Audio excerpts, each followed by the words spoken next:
yang sering disampaikan oleh Kiai Muhammad Ghafur. Iya. Harus cepat berarti Pak Ustaz. Saya juga ngamalin Pak. Alhamdulillah dompet saya nggak pernah kosong, walaupun isinya 2.000, 5.000. Yang penting kan nggak kosong kan? Iya betul. Iya. Penting ATM-nya Pak. Mau beli apa? Ada Pak. Kalau nggak ada ngutang sama Pak Jajang. Aja 2.000 yang depan. Iya. Oh ada sletingnya. Sletingnya. Oh kalau Pak Dedi beli dompet ada sletingnya. Iya. Apalagi Pak, silakan Pak. Oke, kalau enggak lanjutin aja Pak. Wa ala alihi. Jadi sholawat dan salam itu kita bacakan bukan saja untuk Nabi, tapi juga untuk keluarganya. Kita kalau sholawat itu wa ala alihi dan keluarganya. Kalau kita bicara keluarga Nabi, ini durasinya lama nggak apa-apa ya Pak ya? Nanti tinggal dipotong-potong aja. Sampai juhur aja nggak apa-apa. Iya. Wa ala alihi. Wa ala alihi. Ali itu keluarga. Keluarga itu bisa bermakna dzurriyyah. Dzurriyyah itu keturunan yang ada jalur nasab, Pak. Kayak Sayyid Habib lah, yang sekarang lagi viral dibicarakan. Saya Habib bukan, Bos. Ya Habib palsu. Habib palsu. Nah, nggak apa-apa. Ali atau keluarga itu juga dipahami umatnya yang mengikuti sunnah Nabi. Kita kalau taat kepada Nabi, mengikuti sunnah Nabi itu termasuk keluarganya Nabi, Pak. Apalagi misalnya gini, ada hadis Nabi, jangankan Nabi, Allah aja punya keluarga, Pak. Yang hidup zaman Nabi tapi nggak disebut sahabat, kayak Abu Jahal, Abu Lahab, nggak disebut sahabat karena dia nggak beriman, nggak CS sama Nabi, malah memusuhi Nabi. Sampai dikutuk oleh Allah, diabadikan dalam surat Al-Lahab, tabbat yada abi lahabi wa tab. Hafal enggak? Coba. Tabbat yada abi lahabi wa tab ma aghnaan. Enggak apa-apa, ini santai aja. Ya, jadi gitu. Jadi yang disebut sahabat adalah orang yang hidup semasa dengan Nabi dan beriman kepada Nabi, bahkan walaupun dia tidak ketemu Nabi. Ada contohnya Pak, Uwais Al-Qarni itu hidup sejaman dengan Nabi, tapi dia orang Yaman. Dia beriman kepada Nabi, tapi dia tidak pernah ketemu dengan Nabi. Ada hal yang menghalangi dia ketemu dengan Nabi, yaitu dia punya orang tua, ibunya sakit, sehingga dia tidak bisa keluar dari Yaman untuk menemui Nabi. Sekali-kalinya diizinkan oleh orang tuanya, kalau kamu ingin bertemu dengan Rasulullah, ibu izinkan, tapi sekali aja. Begitu datang ke Madinah, nabinya lagi nggak ada di Madinah. Akhirnya dia ingat pesan ibunya nanti nggak ada yang ngurusin, akhirnya dibalik lagi. Sampai akhir hayatnya, Uwais Al-Qarni itu tidak bertemu dengan Rasulullah, tapi dia beriman kepada Rasulullah. Tapi apa hebatnya Uwais Al-Qarni? Uwais Al-Qarni itu sampai Nabi pesan kepada Umar, "Hai Umar, kamu nanti kalau ketemu dengan Uwais Al-Qarni, dia orang Yaman, kamu harus minta doa sama dia." Uwais Al-Qarni, ya Nabi, iya. Akhirnya begitu Nabi wafat, Umar bin Khattab ingat pesan Nabi untuk cari-cari ya orang yang namanya Uwais Al-Qarni. Begitu ada orang Yaman, rombongan Yaman lewat itu, nanya, "Wahai tuan-tuan, kalian orang Yaman ya?" "Iya." Kalian kenal nggak Uwais Al-Qarni? Saling melihat, saling menatap, aneh gitu. Ngapain Uwais Al-Qarni ditanyain? Karena orang Yaman taunya Uwais Al-Qarni itu penggembala kambing, dan satu-satunya yang punya nama itu dia. Ada sih Uwais Al-Qarni, masa seorang khalifah nanyain penggembala gitu. Dari mana kok penting banget? Sehingga mereka saling menatap, saling heran gitu. Ada sih ya khalifah, dia hanya seorang penggembala. Pertemukan aku dengan dia. Begitu Umar bin Khattab ketemu dengan dia, Umar bin Khattab ingat pesan Nabi. Cirinya Uwais Al-Qarni itu tangannya ada belang putih di telapak tangannya. Kata Nabi, Uwais Al-Qarni itu doanya itu diijabah sama Allah persis apa yang dia mau. Dia punya penyakit belang yang putih itu loh Pak. Harus ya yang putih ya. Ya Allah, sembuhkan penyakit belang kulitku, tapi sisain dikit aja di telapak tangan buat kenang-kenangan, diturutin persis. Itu makanya Nabi ketika Umar bin Khattab ketemu Uwais Al-Qarni, buka telapak tanganmu, dibuka bener sesuai dengan petunjuk Nabi. Ada belang di telapak tangannya, ada belangnya. Nah, akhirnya Fadil ya, akhirnya Uwais Al-Qarni itu dimintain doa oleh Umar bin Khattab.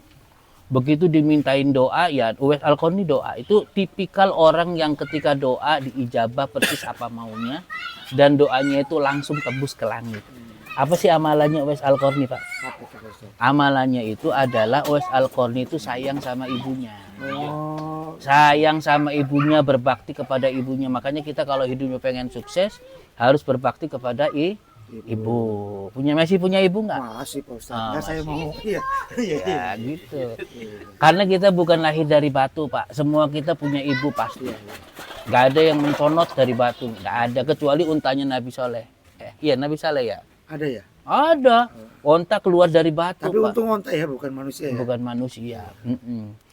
Kalau kita nggak ada yang keluar dari batu, pasti kita punya orang tua.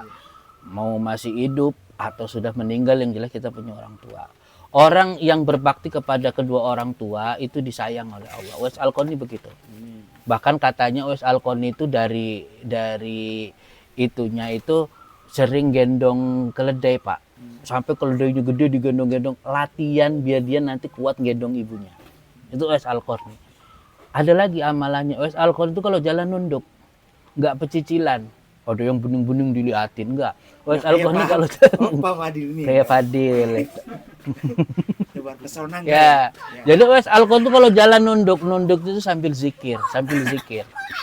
Nah, terus yang hebatnya lagi, ketika Uwais Al-Qarni mendoakan Umar bin Khattab, seorang khalifah, biasa kan kayak Pak Jokowi kan, mau minta apa, gitu. Pengen ngasih hadiah gitu. Kata Umar bin Khattab, Uwais Al-Qarni, kamu mau minta hadiah apa? Saya nggak mau minta apa-apa. Mungkin baju. Enggak. Baju yang saya pakai belum tentu rusak sampai akhir hayatku. Duit saya masih punya, walaupun cuma 10 dinar misalnya, 10 real atau 10.000. Ini juga belum tentu saya pakai, nggak perlu gitu. Ini cara pandang hidupnya Uwais Al-Qarni itu nggak tulul amal, Pak. Nggak tulul amal, dia ngerasanya besok juga belum tentu masih hidup, jadinya nggak macam-macam. Itu makanya pantas orang yang pola hidupnya begitu jadi kekasihnya Allah Subhanahu wa taala. Jadi sahabat itu begitu ya, Pak. Hidup sejaman dengan Nabi, beriman dengan Nabi walaupun tidak ketemu dengan Nabi. Contohnya Uwais Al-Qarni. Wat tabi'in, kalau tabi'in itu masa setelah sahabat.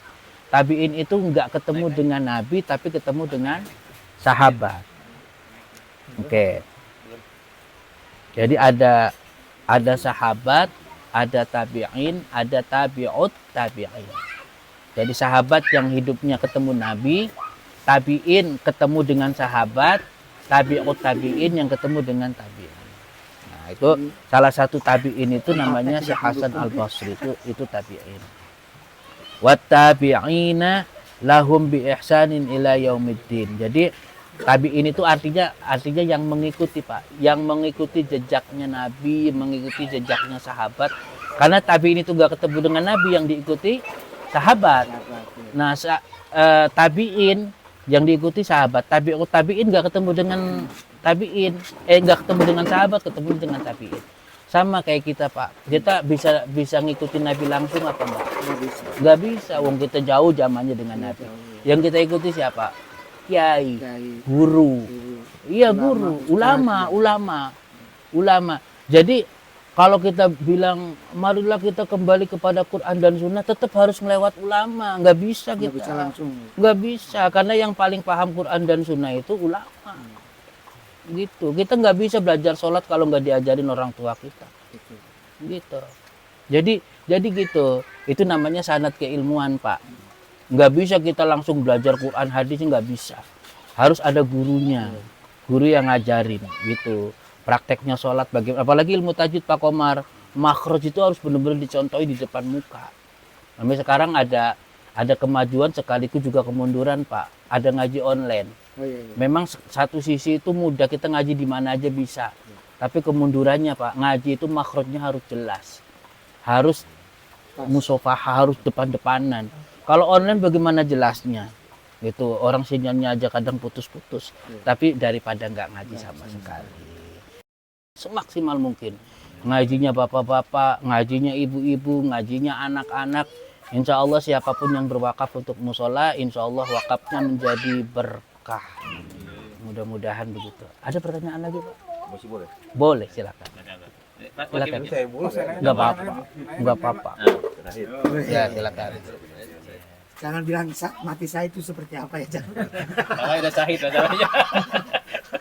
Tadi kan Pak Ustadz Ya, sempat nyebut Nur Muhammad ya, ya.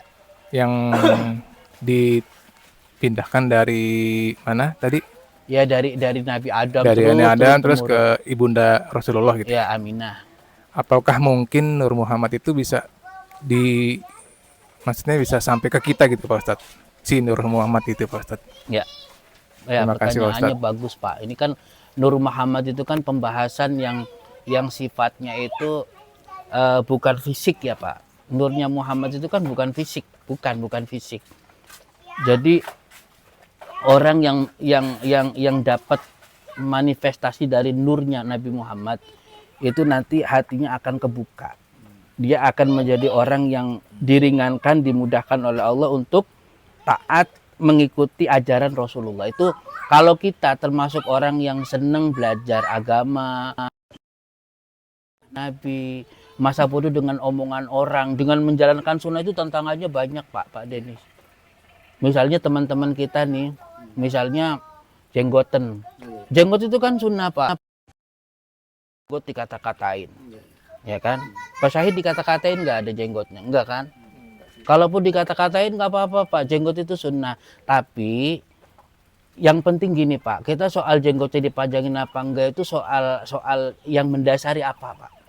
Saya termasuk orang yang nggak betah kalau ada jenggotnya. Kalau dasarnya karena nggak betah nggak apa-apa nggak pakai jenggot. Yang nggak boleh itu ingkaru sunnah. Apa sunnah apa kayak kambing ya itu nggak boleh. Kafir hukumnya kalau kita ngomong begitu. Tapi kalau kita nggak jenggotan nggak apa-apa nggak jenggotan aja. Sama kayak poligami, Pak. Kalau kita mau poligami itu sunnah, Pak. Tuh, ini 2 jam lagi nggak apa-apa, Pak Ustaz. Artinya begini. Ya. Artinya gini, kalau kita nggak berani poligami, nggak kuat poligami, ya nggak poligami aja, nggak usah ngata-ngatain orang yang poligami, karena poligami itu sunnah. Tapi orang yang poligami kadang-kadang begitu mudahnya menyandarkan itu kepada sunnah Nabi, padahal kasusnya beda. Ini nanti pembahasannya beda, Pak. Bisa 1 jam sendiri buat bahas poligami. Yang agak malaman aja. Ya agak malaman Ibu aja, udah Pak. pada tidur, Pak. Dan nunggu Pak Robi datang. Jadi ya, terus yang nanya juga terus terang, Pak Ustaz. Kalau di bahasa Indonesia kan itu barang siapa yang kebagian nurnya Nabi Muhammad itu nanti dia akan dimudahkan untuk mengikuti sunnah-sunnah Nabi. Suruh sholat ya semangat, suruh ngaji ya semangat, itu diantara ciri dia mendapatkan nurnya Muhammad. Bahkan saya ini gini Pak Komar semuanya ya, saya memahami syafaatnya Nabi itu bukan nanti. Kan ada syafaat Nabi, syafaatul udma ya di hari kiamat, Pak. Bagi saya syafaatnya Nabi itu sekarang. Siapapun orang yang dimudahkan mendapatkan hidayah oleh Allah itu artinya orang yang sudah dapat syafaatnya Nabi. Gitu. Kita mau selamat itu ya dari sekarang bukan nanti gitu. Dari sekarang. Mudah-mudahan kita dengan sebab ini kita mendapatkan syafaatnya Rasulullah Shallallahu Alaihi Wasallam. Nggak ada kata terlambat untuk belajar. Memang ada orang yang belajar dari kecil, tapi ada juga seperti Ibnu Hajar Al Asqalani, Pak. Ini untuk penutup aja biar kita jangan merasa tertinggal. Ibnu Hajar Al Asqalani itu kenapa disebut Ibnu Hajar? Ibnu itu anak, Hajar itu batu, anak batu. Dia mau belajar agama, datang ke satu guru, belajar bismillah aja nggak jadi-jadi. Nggak bisa-bisa, akhirnya dia putus asa. Udahlah pulang aja lah. Ya mungkin kalau sekarang usianya mungkin Pak Mahmud mungkin. Mau belajar alif bata. Susahnya minta ampun. Udahlah saya pulang aja lah. Begitu pulang dia ngelihat batu besar yang ditetesin air. Batunya itu gluwok, Pak. Hampir berlubang. Dia mikir, itu batu yang keras ditetesin air aja. Oh bisa begitu ya. Begitupun otak saya. Sebebel-bebelnya orang udah tua belajar. Kalau belajarnya terus insya Allah bisa. Balik lagi Pak. Akhirnya sekarang Ibnu Hajar Al Asqalani menulis kitab. Di antaranya kitab ini apa tuh? Nasuhul Ibad itunya. Al-Munabihat Listi'dadi Laumil Mi'ad. Kalau Nasuhul Ibadnya Syekh Nawawi Pak. Syarahnya soalnya. Kalau Al-Munabihat Listi'dadi Laumil Mi'ad itu Ibnu Hajarnya. Jadi kitabnya Ibnu Hajar disyarah dijelaskan oleh Syekh Nawawi, jadilah kitab Nasuhul Ibad. Tuh. Jadi orang yang tadinya putus asa belajar, mengambil pelajaran dari sebuah batu, akhirnya dia belajar lagi malah jadi ulama. Nah, itu makanya namanya dijuluki dijuluki dengan Ibnu Hajar Asqalani. Ada ulama yang namanya Syekh Hatim Al-Asom. Al-Asom itu apa, Pak? Coba ada yang tahu nggak? Ulama yang bolot, tuli. Apa sebabnya dia pura-pura bolot? Bukan bolot beneran, dia pura-pura. Jadi dia itu kedatangan tamu. Tiba-tiba tamu, kalau zaman dulu kan tamu datang ke kiai, ke ulama itu nanya masalah agama, Pak. Tiba-tiba tamunya itu lagi nanya kentut, Pak. Malu kan, mukanya merah. Ini si ulama ini untuk menutupi rasa malu, pura-pura tuli. Tadi kamu ngomong apa? Saya nggak dengar. Apa? Kurang keras, apa? Akhirnya tamu, oh berarti saya kentut, dia nggak dengar. Nggak jadi malu, Pak. Sejak kejadian itu, si tamu itu bilang itu ulama Al-Asom. Tuli, bolot. Sampai sekarang disebut Syekh Hatim Al-Asom. Nah ini untuk menambah hazanah cerita-cerita. Kan enak kalau diceritain begini-begini. Kan? Ya kayak menulis Iya. di atas batu. Batunya dari dulu juga udah ada ya. Udah ada, iya Pak Bolot ada penerusnya. Pak Bolot juga dari dulu Iya. udah ada. Tapi ya sama pura-pura Iya, ya. pura-pura. Tapi kalau sekarang Pak Bolotnya buat nyari duit. Iya, betul. Iya, kalau yang dulu ulamanya pura-pura tuli untuk menutupi rasa malu tamunya. Ya itu artinya apa ya bahasa kerennya itu? Dia rela menjadi korban korban untuk menutupi aib orang lain. Itu. Saya rasa cukup ya. Ngaji itu nggak usah banyak-banyak, yang penting istiqomah. Mudah-mudahan kita mendapatkan pahala yang lebih besar dari sholat sunnah 1000 rakaat. Barang siapa yang membahas satu bab ilmu, pahalanya lebih besar dari sholat sunnah 1000 rakaat. Tolong sampaikan ke teman-teman yang lain. Ngaji itu kan kayak gini aja enak, Pak. Mudah-mudahan nanti berkelanjutan istiqomah. Gak apa-apa kan Pak Ustadz, kayak saya nyerotos saja. Enggak apa-apa, nyerotos emang udah bakat dari sononya. Enggak apa-apa. Terima kasih semuanya. Kita tutup dengan doa kafaratul majlis. Subhanakallahumma wa bihamdika asyhadu an la ilaha illa anta astaghfiruka wa atubu ilaik. Assalamualaikum warahmatullahi wabarakatuh. Demikianlah tadi.